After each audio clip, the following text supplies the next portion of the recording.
واحدة من أضخم وأقوى وأسرع السفن الحربية حول العالم، جيش متكامل بأسلحة فتاكة يعوم على سطح الماء، صواريخ باليستية وفرط صوتية وتوربيدات نووية ومدافع ورشاشات ومنظومات دفاع جوي، ولا تكاد تخلو من أقوى الأسلحة الروسية وأحدثها، رادارات متطورة ومحركات هادئة وسونارات عالية الدقة ومستشعرات عالية الحساسية. في هذا الفيديو عزيزي المشاهد نستعرض لك أحدث مدمرات بوتين التي تهدد أوروبا بأكملها، فرقاطة الأدميرال غورشكوف الشبحية.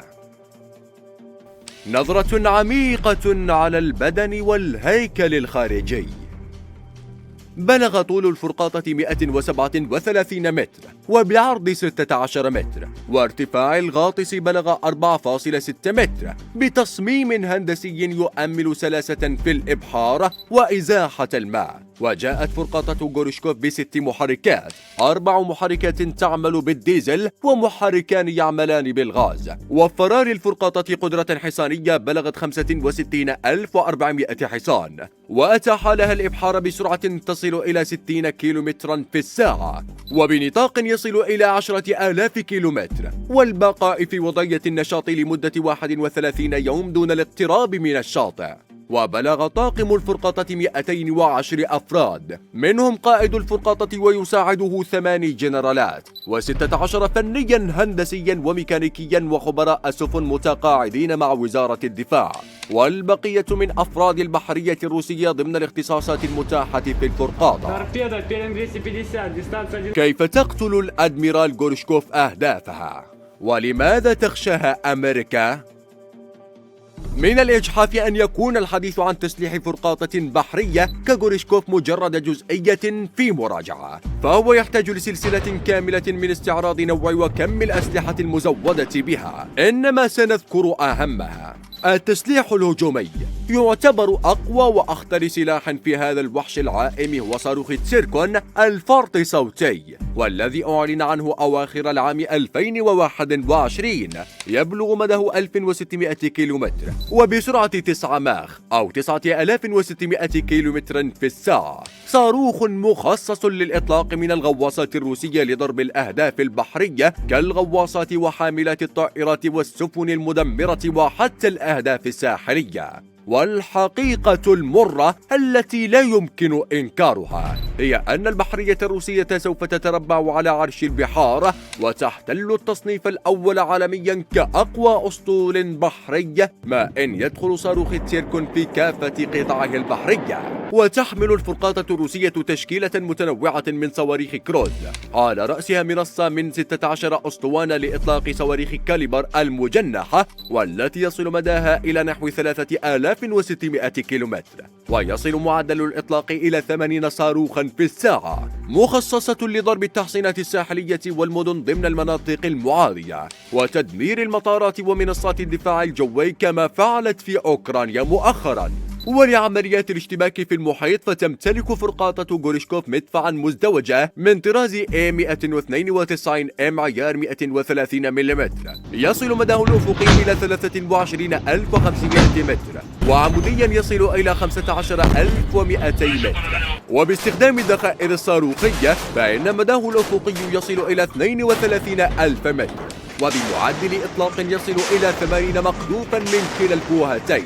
يستخدم المدفع في مكافحة الأهداف العائمة والسواحل، ويتميز هذا النوع من المدافع بتعدد ذخائره بين الانشطارية والخارقة للدروع والرؤوس التدميرية التقليدية. إلى جانب المدفع المزدوج الرئيسي هناك منظومة بالاش CIWS المخصص لمكافحة الأهداف العائمة والجوية ضمن نطاق 9000 متر. وللفرقاطة غورشكوف منظومة في مقدمة السفينة وأخرى في البرج، وتتألف كل منظومة من 4 فوهات من الرشاش الثقيل كورتيك عيار 30 ملم، بإمكانها تسديد 1600 مقذوفا في الدقيقة الواحدة. الأسلحة الدفاعية تستخدم الفرقاطة في عمليات الدفاع البحري 4 قاذفات لصواريخ أونكس ب800 الفرط صوتية، والتي بإمكانها التحليق على مستوى سطح الماء بسرعة تتراوح بين 2.5 وحتى 4.8 ماخ أو 5100 كيلومترا في الساعة،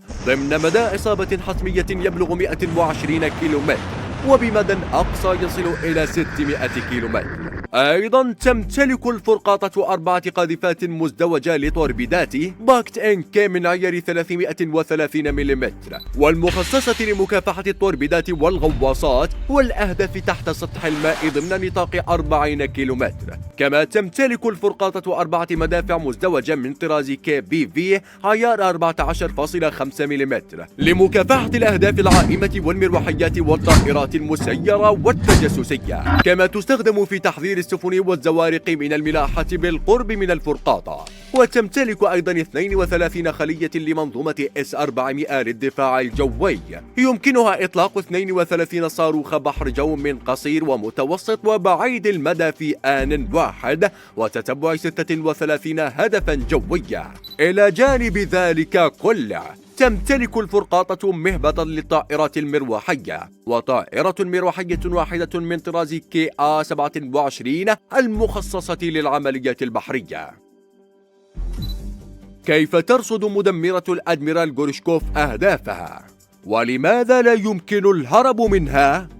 تمتلك الفرقاطة غورشكوف والإصدارات المماثلة لها رادارات مسح مائي تتيح لها الكشف عن الأهداف العائمة ضمن نطاق 300 كيلومتر وتحديد هويتها، سواء كانت سفنا أو زوارق حربية وحتى التجارية والمدنية، إضافة لرادار متخصص بالبحث والكشف عن التهديدات التحتمائية كالألغام البحرية والتوربيدات المضادة والغواصات. ولا معلومات دقيقة عن مدى دقة الرادار التحتمائي، سوى أن بعض وسائل الإعلام المقربة من وزارة الدفاع الروسي قالت إنه بإمكانه كشف الألغام البحرية والغواصات على نطاق 40 كيلومتر، إضافة لامتلاكها سونارات وأجهزة استشعار ورادارات صوتية مخصصة للبحث عن الغواصات ضمن نطاق 90 كيلومتر.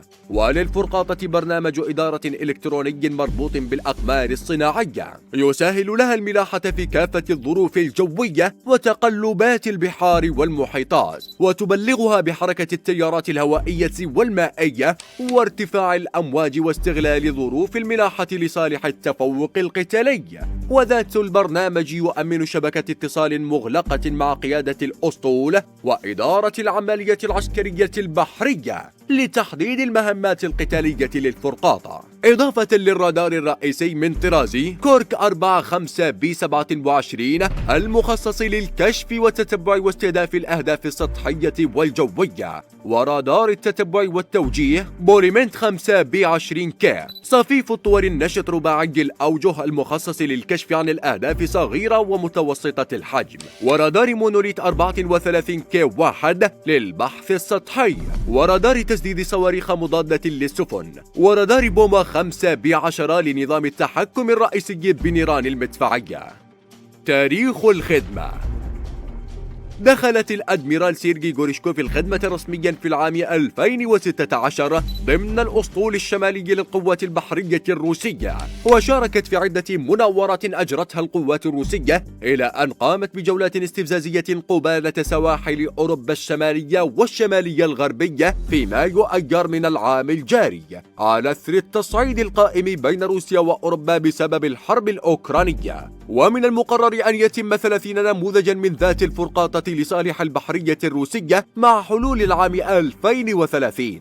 تم إنتاج 3 منها، هي الفرقاطة كوزينتوف والفرقاطة غولوف والفرقاطة ساكوف، لكنها قيد التجارب منذ العامين 2017 و2018 ولم تسلم إلى البحرية الروسية بعد.